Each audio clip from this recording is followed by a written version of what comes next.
10 years ago, mental health was kind of like you said it in secrecy, you know? You didn't say it out loud. You didn't say it amongst family. You didn't talk about mental health.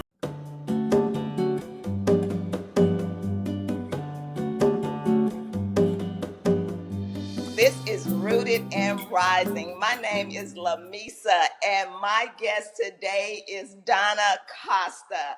She is a social worker, a dynamic person. We have worked together in several events, and so I had to bring her on in this time of things that are going on in this life that we're not claiming. So, Donna, I am so happy to have you on here today. And Thank you. yes, ma'am. And I just wanted to talk to you a little about your background, beginning of your journey, wanting to pursue social worker. Yeah, yeah.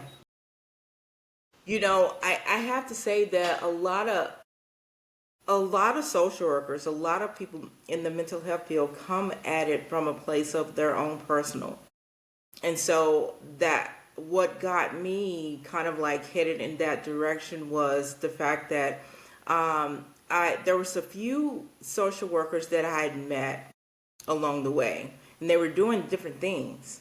And so when I wanted to go to school, and I'm like, what? That's what I want to be. But I didn't know that they were social workers until actually I asked, and I'm like, social work? And it opened up a door for me. Let me let you know that it was one that I don't know if I was prepared for, but it was necessary. And you know what? And based off that, let's talk a little bit about your family dynamic, with you being a social worker. Yeah. So so I when I told my family that I wanted to be a social worker, I was going to school to be a social worker, the immediate response or thinking was that, oh, you want to take kids away from their parents, because that is like a myth, a common myth that's out there, that all social workers do is take away kids, remove kids from their parents, and that couldn't be further from the truth. So I had to educate my family about all there is to social work and what social work is about.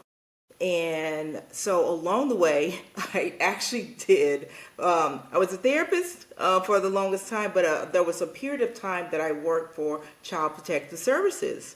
The reason being is because when I was doing therapy, some of my clients, well, not some of, a lot of my clients, parents were connected with Child Protective Services. And so, I've always been this person like, well, okay, I need to get in that system, because the system, to me, was failing these parents. So I need to get into that system so I can help change that system, so that they could partner with the parents as opposed to just, really just beating down parents. Just Well, your it's a family system. that social workers take their kids. So Yeah. takes the parents' kids. So let's piggyback off of what you just said, how you wanted to get in with working with children. So how did that spark working in the trauma field? Well, that kind of was an awakening that to trauma, Hmm. because a lot of the kids well, all of the kids that I work with had experienced trauma, even if Hmm. it meant me walking through the door was traumatic, because I represented something that wasn't safe to them, right? Because people always had their idea of what child protective services was, and so I was the enemy, and so that was traumatic.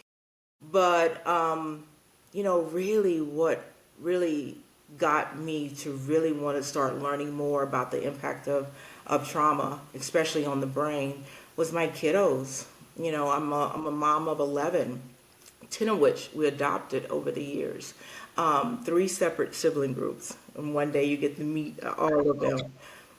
But they were the ones that really helped me kind of like start on this journey of learning, really learning about trauma. And I think it was safer that way because my focus was on them as opposed to me kind of like doing some more work around my own personal trauma. But it was the safest kind of place for me to kind of like start there and start learning what happens to the brain and the body when we experience trauma and what are some of the lasting effects that it can have on us if we don't kind of like start doing some work around it. So that my kids were really what got me really diving in and researching and learning. Three separate groups of kids. And wow. 7 boys and 4 girls. And how many grand? I'm about to have my second grandbaby like any day now.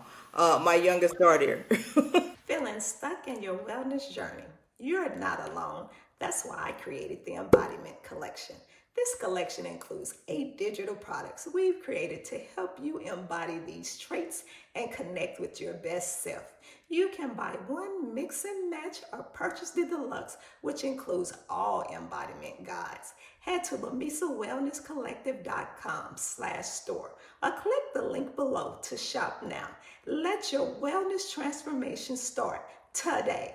Now, back to the episode. What is the difference in trauma informed care to traditional therapy approaches? hmm Uh, Trauma informed care is kind of like for me it's like the breath. It's like the underpinnings of like if you say traditional, Mm-hmm. because trauma informed care it just means that I will just lead with the assumption that the person that is in front of me likely probably has trauma in their background. Like that universal precautions. We just lead with, what, someone probably likely has been impacted by trauma. And so trauma informed care is that recognition that there is a high prevalence of trauma in people's lives. And so I just lead with that. I don't lead in as in saying telling someone, "Oh, you have trauma in your background." No, I come with that natural assumption that the person in front of me likely has trauma in their background, and I proceed accordingly. And trauma informed care it also says that I also do not want to re-traumatize someone. So I'm going to be mindful of my language. I'm going to be mindful of how I present and how I show up. And I'm going to be observant to the other person as to how they may respond or react to how I show up. Because that's going to give me, information on further how to, interact and proceed with them. Okay, okay. So now let's switch it a little. Let's talk about what inspired you to start your own practice, Black Girl Recovering. I love that. I love that name. Why? Well, ma'am, it was birthed from a place of my own like brokenness, my own struggle because I was a leader in an organization and I was sick. I was struggling with my mental health. I was an alcoholic. How I coped was alcohol, heavy, and it got to the point to where I no longer wanted to be on the face of this earth. I'll put it like that. And because I felt as if I was stuck, no one around me was talking about their mental health. No other leader was talking about their mental health. If they were talking about it in a shaming way.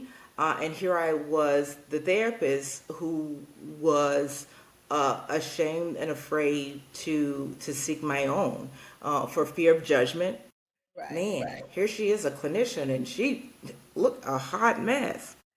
But I can tell you that once I went into treatment, um, and while I was there, I started unpacking some stuff with my own therapist and learning how much shame and silence keeps people in bondage. And I didn't want that. I didn't want that for women. I didn't want women already. There's this struggle to be recognized, right? And so I Hmm. didn't want that to be another cross that to bear by themselves. And so God just slowly started saying you gotta share your story. And so I slowly started sharing, and it wasn't like, oh, I'm about to share my story. No, it's like one day I was sitting by someone and we were just talking, and she kind of shared what she was going through, and I like I shared, and she just looked at me like, what? Like, yeah, yes, Yeah. Miss Donna, who walks around, who I present well, Hmm. Hmm. I look good, and I looked good sick. And so that was where it kind of came from. You just talked about your the reward of going to the therapist, and how you overcame challenges because you were the therapist, and you like, I'm the social worker therapist, but I am dealing with this. And so, with that being said, so many people are going to remember that they need to just talk with someone to get it out. And that's Yes, basically what you're saying. Once you yes, got it out and you were able to share with another person, that it was so much better. And I yes. love that. I love that for you. I love that for you because you're such a just a bubbly person. I mean, just always so giddy. I love to call and just talk with you. What are some of the misconceptions about trauma that you encountered either from clients or in the broader? Some of the misconceptions is that you gotta lay it all out. I gotta just get it. I gotta just tell all of it. Yeah. The all the ugly. And really, you don't have to.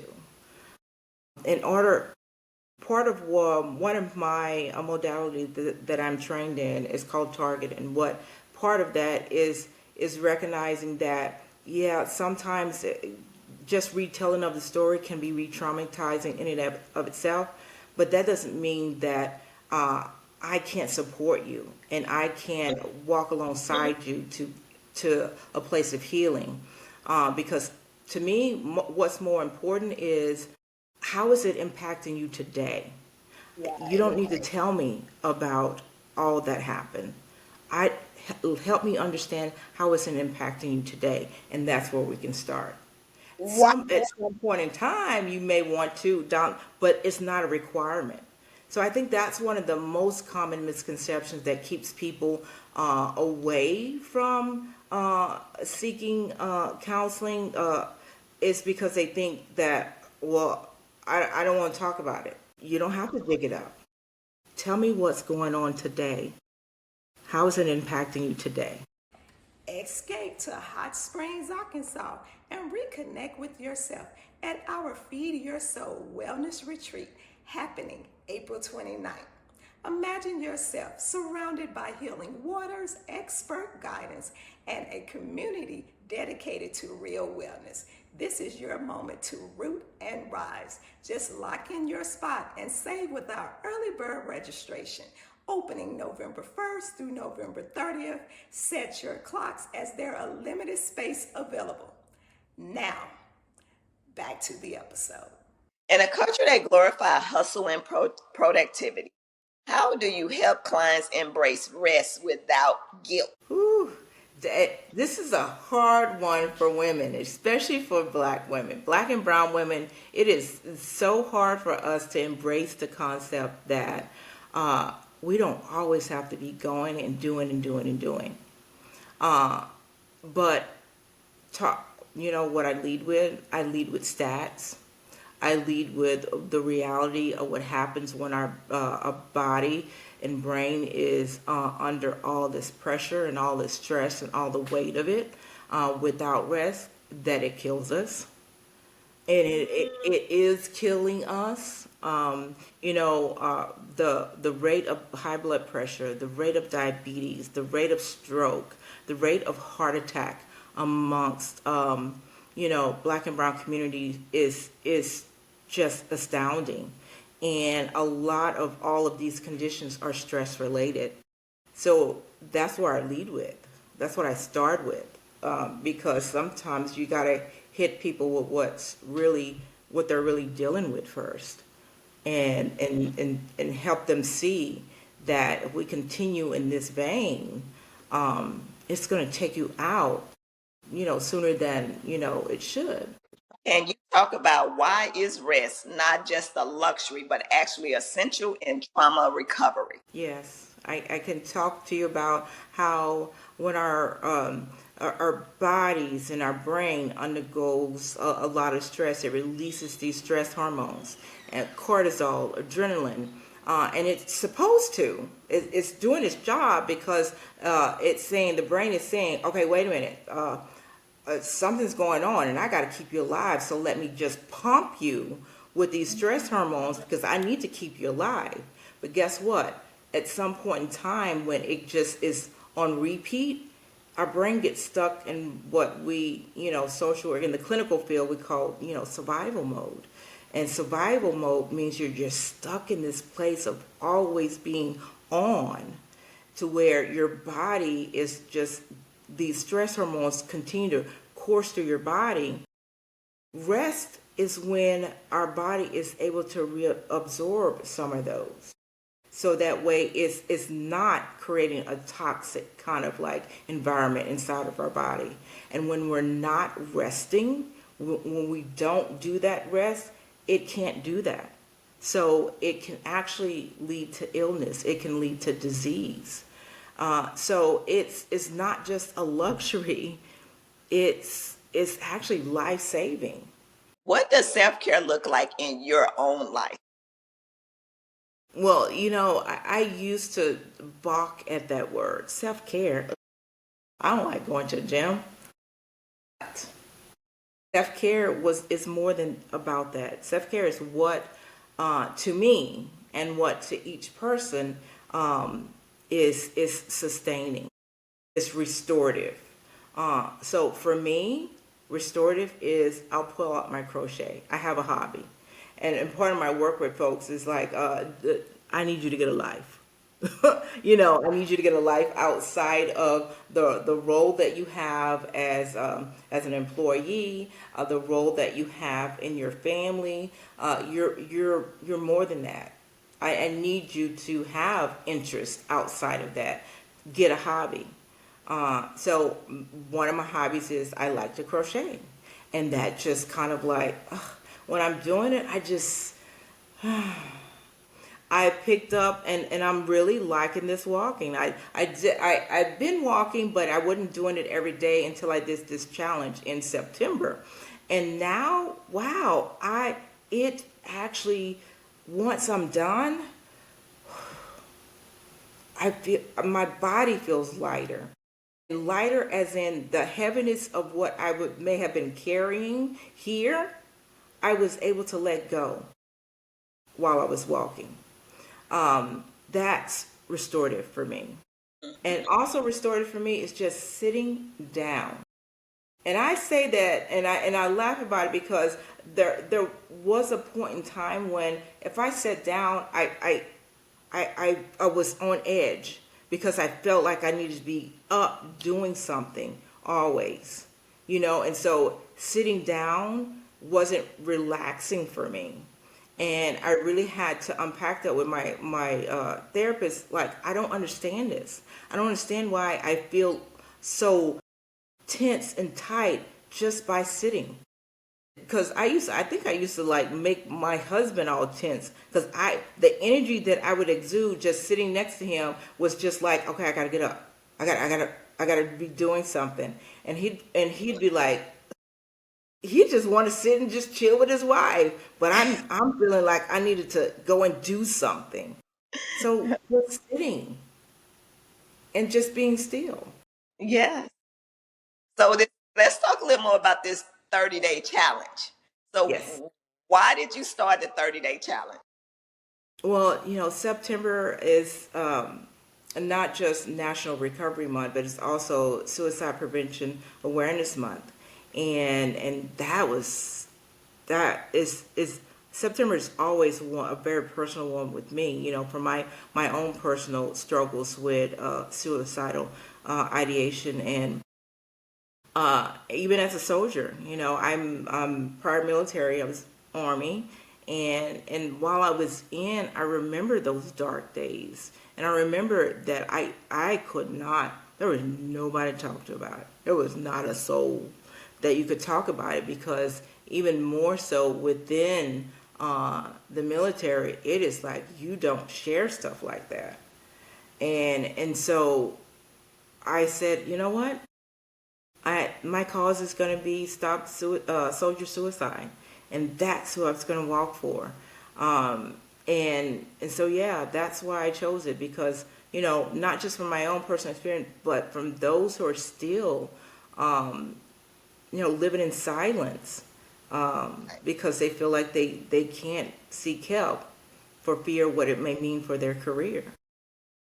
So true. What advice would you give to other practitioners considering starting their own practice? Man, um, I would think about the why. Think Hmm. about your why you want to, why you want to start it, a practice. Is it because, okay, I want to make money? That should always be a part of it, but that can't be your primary, because that's not going to sustain you, because there are going to be some times when you won't make income because of the nature of the work. So what else, what is your why, what's the what's meaningful for you in it, um and make that a part of how you walk going forward, and not about, okay, just getting clients in so that way you can get make bank, or what do they call it, make the bag, um because that's not going to sustain you, and Right. before you know it, it's going to be something that's going to pull you away from it, if that makes sense. So Yeah. know your why. Yeah. Yeah. What changes are you seeing in how we talk about and address trauma, particularly in Black communities? Whenever I get invited to things that I would never have been invited to before, that's how I know we're slowly becoming more open to having conversations. I got invited not just one time, but twice, to speak at a family reunion, and it was a big it that was a big thing for this family in particular, because they were wanting to start doing some repair work amongst the family, right? And so they wanted to focus on mental health. And so, the coordinators, met with me, and I was like, okay, let's talk about, what's the message? What do you want? And they're just saying, we just want to start having the conversation. I said, okay, then let's start. And let me say, I got invited to your birthday party, ma'am. That's, to me, that you don't know what that meant for me, to be able to do that.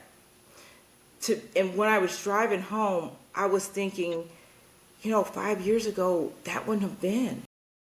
10 years ago, you we still wasn't. Mental health was kind of like you said it in secrecy. You didn't say it out loud. You didn't say it amongst family. You didn't talk about mental health, right? So I'm so encouraged by the direction that we're going in, and I need us to do more of that. So, for those that don't know that I had a self care birthday party this year, can you talk a little more about that? Yes. Well, you were opening folks up to just different things. You had someone talk about physical health. That we don't always, as a community, bring that to a space to where we talk about it in a healthy way. And I felt that it was important for the conversation to start talking about rest. So we did talk about the seven different kinds of rest, and I everywhere that I go that I get to drop that, I try to drop that because our we're still having a hard time with that one. We're having a Mhm. hard time with rest, and so I want folks to know it's more than just about sleep. There's other kinds of rest that we need to have, and so I was so I was so appreciative that you invited me so that way I could share that in that space. And part of the reason being is because a lot of health conditions that are in my family that I see is related to the lack of rest and not even knowing that there's other ways to take care of yourself in that way. Okay. So, what's one thing you want listeners to take away from this conversation, whether they're healing from trauma themselves or supporting someone who? That it can be messy. Healing it can be messy. It's not going to be linear. It's you, one day you're just great and just moving through it, and then it could be the next day and you're like, why am I crying all the time? It's messy, and that's part of it. I was sharing with someone a couple of days ago, and she's like, I feel like I'm just breaking down because she just happened to be crying, and I told her that, okay, you're purging, your body's releasing, your body is letting go, and your brain is saying, okay, let's let this go. And so helping her to relook at that, so that way it's not coming from a place of like, oh, I'm so embarrassed, I feel shame. It's going to be messy. Oh, so we are so thankful that you came on and that you explained social worker and the trauma part of it, and also just wanted to share some things in your life. And we will have you back on. So, Rooted and Rising, we had Donna Costa. Thank you so much and have a wonderful day. Thank you.